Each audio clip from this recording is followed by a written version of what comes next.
आप सभी का राज कोचिंग क्लास में फिर से स्वागत है। और आज की जो वीडियो हमारी बड़ी ही फैंटास्टिक और इंटरेस्टिंग होने वाली है, क्योंकि आज जो हम लाए हैं सबसे पहले आपको जो कॉनकेव जिसे हम अवतल दर्पण बोलते हैं उसके बारे में सबसे पहले रूल बताएंगे। उसके बाद इमेज फॉर्मेशन।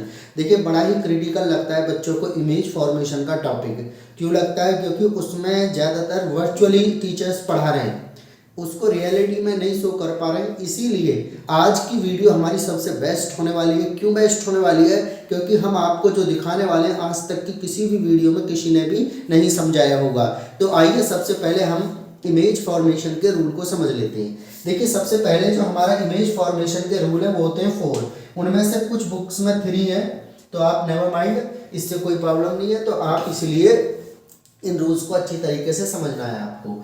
पहला रूल है इफ द रे इज पैरेलल। यदि कोई भी रे हमारी ये देखिए, आपको हम पिछली वीडियो में बता चुके हैं ये क्या है, प्रिंसिपल एक्सिस। ये क्या है, प्रिंसिपल एक्सिस।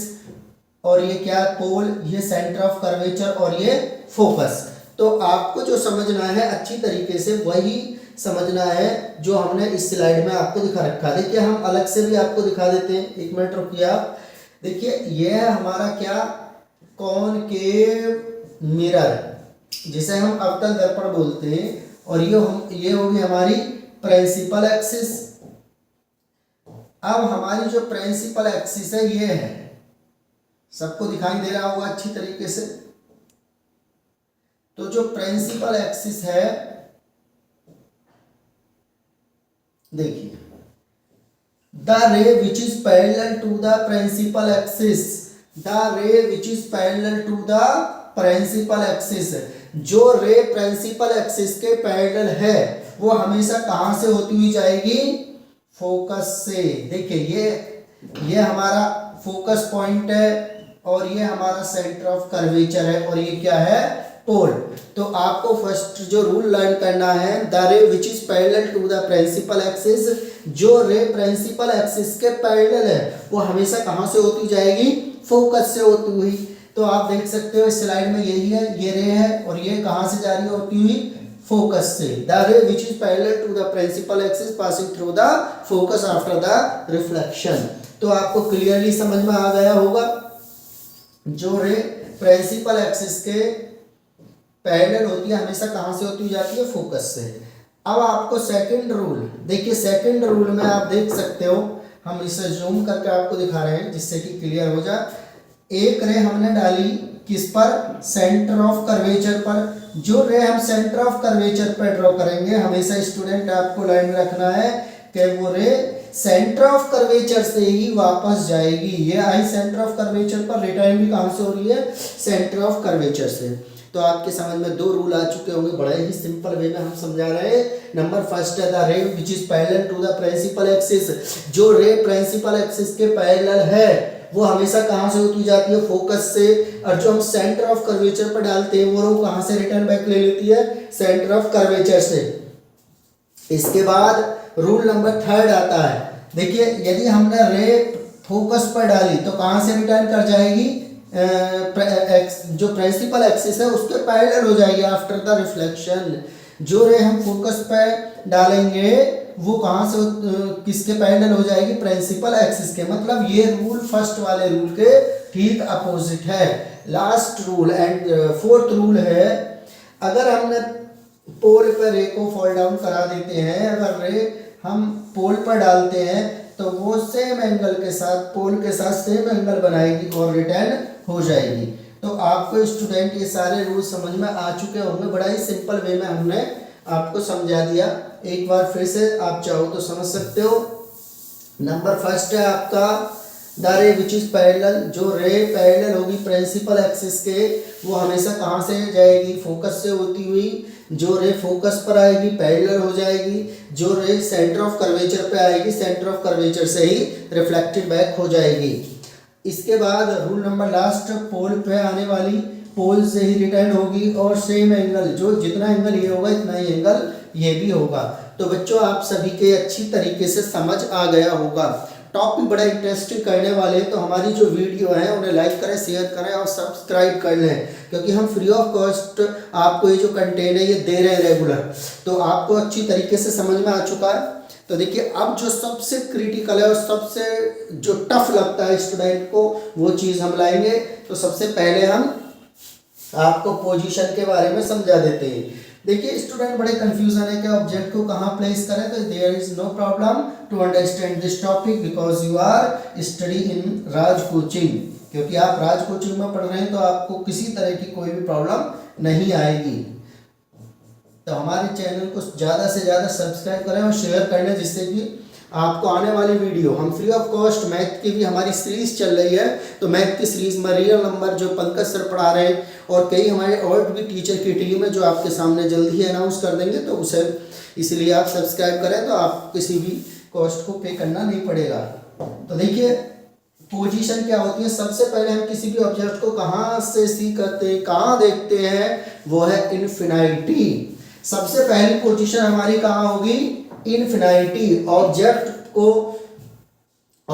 को रखने की सबसे पहली पोजीशन होगी हमारी इन्फिनिटी। कौन सी होगी, इन्फिनिटी।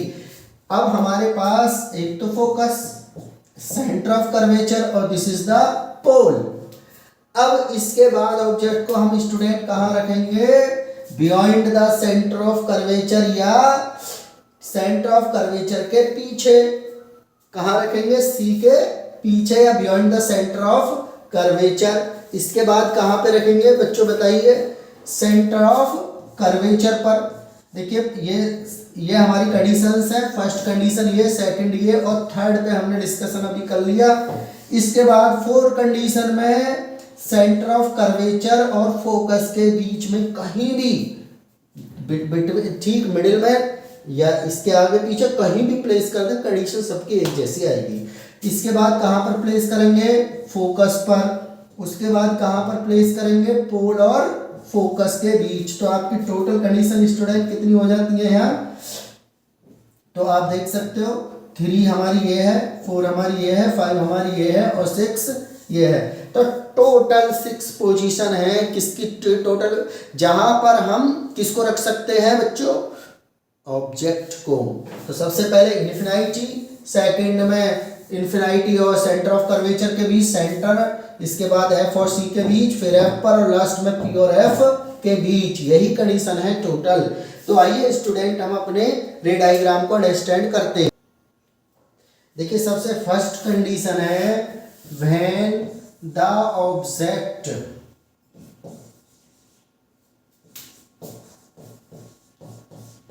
एट इन्फिनिटी, कहां पर हो, इन्फिनिटी पर। तो उस कंडीशन में हमें समझना है कि कंडीशन होगी क्या। तो कहाँ है हमारा ऑब्जेक्ट, इन्फिनिटी पर हमारा ऑब्जेक्ट है। देखिए स्टूडेंट बड़े अच्छी तरीके से समझ में आएगा। ये हमारा क्या होगा, कॉनकेव मिरर, जिसे अवतल दर्पण भी बोलते हैं, कॉनकेव मिरर। तो स्टूडेंट ये क्या होगी हमारी प्रिंसिपल एक्सिस, क्या है ये हमारी प्रिंसिपल एक्सिस। तो ये होगी हमारी प्रिंसिपल एक्सिस। अब हमें रे कैसे लेनी है, देखिए ये तो हमारा फोकस है, हमें जो रे लेनी है स्टूडेंट वो लेनी है उसी तरीके से। अब जब हमारा इन्फिनिटी पर है तो रे कैसे आएंगी, पैरेलल। एक रे मिनिमम आपको 2 रे लेनी पड़ेंगी, ये भी पैरेलल। और ये कहाँ से होती हुई जाएंगी, आप सभी को पता है, आफ्टर द रिफ्लेक्शन कहाँ से होती हुई जाएंगी, बोलिए, फोकस से। तो ये फोकस और इधर ये फोकस। तो आप आराम से समझ लीजिए। तो कहाँ, फोकस, और ये क्या है इसका सेंटर ऑफ कर्वेचर। तो आपको अच्छी तरीके से समझ आने लगा होगा। This is the first condition. कौन सी कंडीशन है ये, फर्स्ट कंडीशन है। अब हमें जो इसके थ्रू बतानी है, जो पेपर में आना है वो चीज समझनी है आपको। पहला पॉइंट, इसका प्लेस कहाँ पर है, कहाँ पर इमेज बनी, तो कहाँ बनी है, एट द फोकस। कहाँ बनी है इमेज, फोकस पर। कहाँ बनी है, फोकस पर। सेकंड, इसका साइज क्या है, तो बिंदु नुमा है, बहुत छोटा, मतलब point like second, third nature कैसा, रियल है, रियल एंड इनवर्टेड। इनवर्टेड का मतलब है उल्टा। रियल के साथ ये वर्ड आपको याद रखना कि हमेशा इनवर्टेड ही होगा। तो नेक्स्ट स्लाइड बड़ी अच्छी होने वाली है, तो वीडियो पे लगातार बने रहें। तो देखिए सेकंड कंडीशन कितना अच्छा हमने इसको अब की बार ले लिया है, जिससे कि आपके अच्छी तरीके से समझ आ जाए। देखिए तो कितना अच्छा हमने डायग्राम, अब आपको समझने में कोई भी, देखिए हमने क्या करा, एक बच्चे को स्टैंड करा, कहाँ, beyond the centre of curvature. देख सकते हो कहाँ खड़ा है ये, beyond the centre of curvature. तो आपने एक रे क्या कर ली, पैरेलल ले ली, ये पैरेलल है तो कहाँ से होती जाएगी, फोकस से, और आपने एक रे कहाँ डाल दी, सेंटर ऑफ कर्वेचर पर, तो सेंटर ऑफ कर्वेचर से रिटर्न बैक कर लेती है। तो आपको जो 4 रूल बताए गए उनमें से कोई भी 2 रूल अप्लाई कर सकते हो, तो आपके अच्छी तरीके से समझ में आ जाएगा। तो इसकी जो हमें इमेज दिखाई देगी इस पर्सन की, वो उल्टी दिखाई देगी, मतलब इधर को उसके पैर दिखाई देंगे ऊपर की साइड में, और इसका फेस जो दिखेगा हमें वो नीचे की साइड में दिखेगा। तो आप स्टूडेंट इसको अच्छी तरीके से समझ में आ गया होगा। तो कहाँ पर है इमेज की पोजीशन, सेंटर ऑफ कर्वेचर और एफ के बीच, तो आप क्या लिखोगे, सी एंड एफ के बीच है।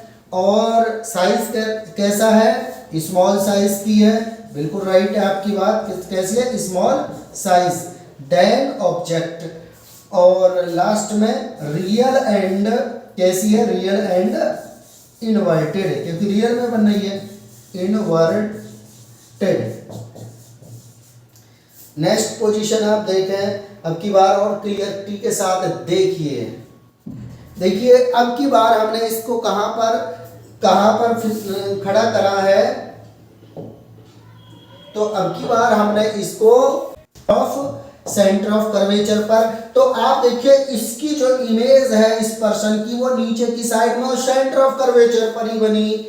तो इससे आप अच्छी तरीके से समझ में आ चुका होगा कि जब हम सेंटर ऑफ कर्वेचर पर रखते हैं तो सेंटर ऑफ कर्वेचर पर ही बन जाती है। तो आप देख लो इसमें तो कैसी बनी, रियल, इनवर्टेड और सेम साइज। 3 पॉइंट याद रखने, real, inverted and same size. वही रूल है, पैरेलल लिया, फोकस से गई, फोकस पर डालेंगे तो पैरेलल हो जाएगी। नेक्स्ट कंडीशन हमारी होगी, अब हमने क्या करा, अब की बार इस पर्सन को कहां पर खड़ा कर रखा है, सी और एफ के बीच। तो वही रूल है, फोकस पर पैरेलल लिया, फोकस से जाएगी। अब क्या हमने सेंटर ऑफ कर्वेचर पे डाली है, तो सेंटर ऑफ कर्वेचर से ही रिटर्न बैक हो जाएगी। तो आपने देखा कि इसकी जो इमेज है कहां पर बनी है, यहाँ पर। और आपको इस वीडियो में क्लियर आया होगा, बियॉन्ड द सी है, और रियल और इनवर्टेड है, और मैग्नीफाइड का मतलब होता है बड़ी। देखो आप ये कितना है और ये कितना बड़ा साइज है। इसके बाद आप 4 कंडीशन में आ चुके हैं, तो आपने कहाँ रख दी अब की बार, सी मतलब फोकस पर रखते हैं। तो हमने एक रे ली और ये फोकस से गई, और एक रे हमने सेंटर ऑफ कर्वेचर पे डाली तो पैरेलल हो गई। तो इसका मतलब है कि ऑब्जेक्ट कहाँ पर है, इन्फिनिटी पर कहाँ बनेगी इमेज, इन्फिनिटी पर। और कैसी बनेगी, वेरी लार्ज और real and inverted. Last case देखिए आप, लास्ट केस है इसका। और लास्ट केस में क्या होता है कि हमने इस पर्सन को कहाँ पर स्टैंड करा दिया, आपका पी और एफ के बीच, और पी एफ और बी के बीच। तो देखा एक रे हमने पैरेलली फोकस से गई, फिर सेंटर ऑफ कर्वेचर, तो इनके बीच की डिस्टेंस लगातार बढ़ रही है। तो इसका मतलब इधर को नहीं बन सकती इमेज। तो आगे को हमने इन रेज को बढ़ाया, तो हमें ये बिहाइंड द मिरर दिखाई दी, बिहाइंड द मिरर। और कैसी है इमेज, बड़ी है भैया। तो क्या, तो हम क्या लिखेंगे, मैग्नीफाइड का मतलब होती है बड़ी है। वर्चुअल एंड इरेक्ट इसी को बोलते हैं, क्योंकि ये डेड डैश लाइन से बनी हुई है, इसीलिए इसको बोलते हैं वर्चुअल एंड इरेक्ट। और कहां पर है, बिहाइंड द मिरर। तो आपको हमने आज की क्लास में सारी कंडीशन को समझाया स्टूडेंट, और आप अच्छी तरीके से, और भी हम आने वाली video free of cost provide कराएंगे, तो इसलिए देखते रहिए। आपका दिन शुभ में हो। नमस्कार।